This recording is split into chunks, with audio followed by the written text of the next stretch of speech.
በዚህ ቪዲዮ በዩቲዩብ ውስጥ ቪዲዮዎች በፍለጋ ወቅት እንዳይገኙና ቻናላችሁ እንዳያድግ የሚዳርጉ ምስጢራዊ የዩቲዩብ የፖሊሲ ስህተቶች እና እነዚህን ስህተቶች እንዴት እንደምታስተካክሉ አሳያችኋለሁ።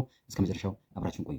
አዎ ቪዲዮዎቻችን ብዙ ተመልካች እንዳይኖራቸው የሚዳርጉ ዘርፈ ብዙ ጉዳዮች ቢኖሩም ከዩቲዩብ ፖሊሲ ጋር የተገናኘው ትልቁ ችግር ግን በዩቲዩብ የቪዲዮ የቅጅ መብት ጥሰት ወይም ደግሞ ኮፒራይት ቫዮሌሽን ነው። የቅጅ መብት ያላቸው ወይም የእናንተ የግል ስራዎች ያልሆኑ ሙዚቃዎች፣ የፊልም ክሊፖች ወይም የሌላ ሰው ቀረጻ የሆኑ ተንቀሳቃሽ ምስሎች ወይም ቪዲዮዎች፣ ድምፅ ወይም ደግሞ ምስሎችን ከዩቲዩብ፣ ከቲክታክ፣ ከፌስቡክ፣ ከቴሌቪዥን ወይም ከሌላ ከማንኛውም የማህበራዊ ሚዲያ አማራጮች ወስዳችሁ ወደ ዩቲዩብ የምትለቁ ከሆነ ዩቲዩብ ቪዲዮዎቻችሁን ወዳውኑ ሊያግደው ይችላል ማለት ነው። ስለሆነም እንደዚህ አይነት ቪዲዮዎችን ወደ ዩቲዩብ መጫን የህግ ጥሰት መሆኑን መገንዘብ ያስፈልጋል ማለት ነው። ነገር ግን የእናንተ ያልሆነ ድምፅ በአስገዳጅነት ማስገባት ከፈለጋችሁ ከሮያሊቲ ነፃ የሆኑና የተፈቀዱ ሙዚቃዎች ወይም ደግሞ የሳውንድ ክሊፖች ከራሱ ከዩቲዩብ አውርዶ መጠቀም የተፈቀደ ነው ማለት ነው።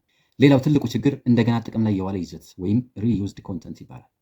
ይህ ከኮፒራይት በበለጠ የብዙ ቻናሎችን የሚያበላሽ አደገኛ ችግር ነው። የስክሪን ቀረጻዎች ወይም ስክሪን ሪከርዲንግስ፣ የዜና ክሊፖችን ወይም ደግሞ በኤአይ የተሰሩ ቪዲዮዎች ላይ የእናንተ ፊት ሳይታይ ወይም ደግሞ የእናንተ ድምፅ ሳይጨመርበት ከጫናችሁት ዩቲዩብ ያንን ቪዲዮ እንደገና ጥቅም ላይ የዋለ ይዘት ወይም ደግሞ ሪዩዝድ ኮንተንት ብሎ ይሰይመዋል ማለት ነው። በመሆኑም ዩቲዩብ ላይ ተደጋጋሚ የሆኑ ወይንም ደግሞ ተደጋጋሚ የሚመስሉ ቪዲዮዎችን ከመጫን መቆጠብ ያስፈልጋል ማለት ነው። ካልሆነ ቪዲዮዎቻችሁ ምንም አይነት ተመልካች አያገኙም ማለት ነው። ሌላው ብዙ ጊዜ የማናስተውለው ችግር አሳሳች ርዕሶችና አሳሳች ተምኔሎችን መጠቀም ነው። ሚስሊዲንግ ታይትልስ ኤንድ ተምኔልስ የሰዎችን ቀልብ ለመሳብ በማቀድ ወይንም ሰዎች ቪዲዮዎቻችንን ከፍተው ያዩታል ብለን ከቪዲዮዎቻችን ሀሳብ ጋር የማይገናኙ ርዕሶችና ተምኔሎችን መጠቀም ከፍተኛ ዋጋ ስለሚያስከፍል አሳሳች ርዕሶችና አሳሳች ተምኔሎችን መጠቀም በፍጹም የለብንም ማለት ነው። ይልቁንም ከቪዲዮዎቻችን ጋር ቀጥተኛ ግንኙነት ያላቸው በፍለጋ ወቅት ሊገኙ የሚችሉ ርዕሶችንና ተምኔሎችን መጠቀም ያስፈልጋል ማለት ነው። በቀጣይ የምናየው ደግሞ የማህበረሰብ መመሪያ ጥሰቶች ወይንም ደግሞ ኮሚዩኒቲ ጋይድላይን ስትራይክ ይባላል። በዩቲዩብ የጥላቻ ንግግር ያለበት፣ አሳሳች የሆነ መልእክት ያለው፣ እርቃን ወይም ደግሞ ወሲባዊ ይዘት ያላቸው፣ አካላዊና አእምሯዊ ጉዳት ሊያስከትሉ የሚችሉ መልእክቶች ያሉት፣ ጠባጫሪነትና ትንኮሳ ያለባቸው ቪዲዮዎች፣ አይፈለግ መልእክት ወይም ደግሞ ስፓም ሜሴጅ ያለበት ቪዲዮ የተካተተበት፣ እንዲሁም የማጭበርበርና የማታለል ድርጊት ከዚህ በተጨማሪ የማጭበርበርና የማታለል ትምህርት ያላቸው ቪዲዮዎች ከጫናችሁ ዩቲዩብ ያለምንም ቅድመ ሁኔታ ይቀጣቸዋል ማለት ነው። በድግግሞሽ የሚፈጸም ጥፋት ከሆነ ደግሞ ቅጣቱ እጅግ የበረታ ይሆናል። ለምሳሌ ጥፋቱ የተፈጸመው ለመጀመሪያ ጊዜ ከሆነ ማስጠንቀቂያ ይሰጣችኋል፣ በማስጠንቀቂያ ትታለፋላችሁ። ጥፋቱ ለሁለተኛ ጊዜ ከተደገመ ግን ለአንድ ሳምንት ያክል ቪዲዮ ከመጫን ትታገዳላችሁ። ነገር ግን ትልቁ አደጋ ቀጣይ የምነግራችሁ ነው። በ3 ወር ጊዜ ውስጥ ወይም በ90 ቀናት ውስጥ 3 ጊዜ ጥፋት ከፈጸማችሁ ቻናላችሁ እስከ ወዲያኛው ይዘጋባችኋል። ስለዚህ ልዩ ጥንቃቄ ማድረግ በእጅጉ አስፈላጊ ነው ማለት ነው ቤተሰብ። አምስተኛው ችግር ደግሞ የውሸት ተሳትፎ ወይም ፌክ ኢንጌጅመንት ይባላል።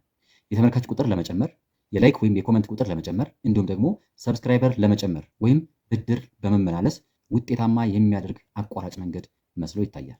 ነገር ግን የዩቲዩብ ስማርት ሲስተም ተመልካቾቻችሁ የሚጠቀሙበትን ስልክ ወይም ላፕቶፕ ወይም ኮምፒውተር የመለያ ኮድ በመጠቀም እነዚያ ሰዎች የእናንተን ቪዲዮ ለማየት የሚጠቀሙት የኔትወርካቸውን አይነትና የኔትወርካቸውን አድራሻ በመለየት የውሸት ተሳትፎ ወይም ፌክ ኢንጌጅመንትን በቀላሉና በፍጥነት መለየት ይችላል ማለት ነው።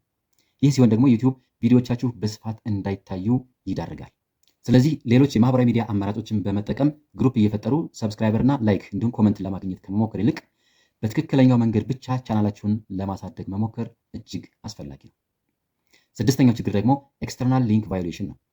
በቪዲዮቻችሁ ዲስክሪፕሽን ስር አስፈላጊ ያልሆኑ ሊንኮችን ወይም አጠራጣሪ ዌብሳይቶችን ካካተታችሁ ዩቲዩብ ወዳውኑ የቻናላችሁን ተደራሽነት ይቀንሰዋል። ስለዚህ አላስፈላጊ ሊንኮችን ከቻናላችሁ ዲስክሪፕሽን ስር ከማካተት መቆጠብ አለባችሁ ማለት ነው። በመጨረሻም በአዲሱ የኤአይ ወይም ደግሞ በሰው ሰራሽ አስተውሎት የተፈጠሩ ቪዲዮዎችን በተመለከተ የምንፈጽማቸው ስህተቶች ናቸው። አዎ እርግጥ ዩቲዩብ የኤአይ ጄኔሬትድ ቪዲዮ ሰው ሰራሽ አስተውሎት በመታገዝ የተሰሩ ቪዲዮዎችን ያበረታታል። ነገር ግን በዚያ ቪዲዮ ውስጥ የእናንተ ቀጥተኛ የድምፅ ወይም የምስል ተሳትፎ የሌለበትና 100% ቪዲዮ በኤአይ የተሰራ ከሆነ ዩቲዩብ ያንን ቪዲዮ ሲንቴቲክ ሪዩዝድ ኮንተንት ወይም እንደገና ጥቅም ላይ የዋለ የሰው ሰራሽ ይዘት አድርጎ ይቆጥረዋል። ይህ ሲሆን ደግሞ ቪዲዮዎቻችሁ ብዙ ተመልካች አያገኙም። ቢያገኙም በዚያ ቪዲዮ ገንዘብ ማግኘት ወይም ሞኔታይዝ መሆን አትችሉም ማለት ነው። ስለዚህ ኤአይ ወይም ሰው ሰራሽ አስተውሎት ሙሉ በሙሉ እናንተን ተክቶ ቪዲዮ እንዲሰራላችሁ ሳይሆን ኤአይ የእናንተን የዩቲዩብ ስራ እንዲያግዛችሁ ብቻ መጠቀም ያስፈልጋል። ይህም ማለት በሰራችሁት የኤአይ ቪዲዮ ውስጥ የራሳችሁን ሀሳቦች፣ ትረካዎች እንዲሁም ምስልና ድምፅ ማካተት አለባችሁ ማለት ነው። ውድ ተመልካቾች ቪዲዮዎቻችሁ ብዙ ተመልካቾች ዘንድ እንዳይደርሱና ቻናላችሁ እንዳያድግ የሚዳርጉ በጣም በርካታ ችግሮች ያሉ ሲሆን ከዚህ በፊት በዚህ ዙሪያ የለቀኳቸው ቪዲዮዎች ሊንክ በዚህ ቪዲዮ ዲስክሪፕሽን ስር ስለምታገኙት መከታተል ትችላላችሁ። ሌሎች በቀጣይ የምሰራቸው ቪዲዮዎች እንዳያመልጧችሁ ቻናሌን ሰብስክራይብ በማድረግ እንዲሁም ደግሞ ይህን ቪዲዮ ለሌሎች ሰዎች ማጋራትና ሀሳብ አስተያየቶቻቸውን ከቪዲዮ ስር ማስቀመጥ እንዳይረሳ። አብራችሁን ስለቆያችሁ አመሰግናለሁ። በቀጣይ በሌላ ቪዲዮ እንገናኝ። ቻው ቻው።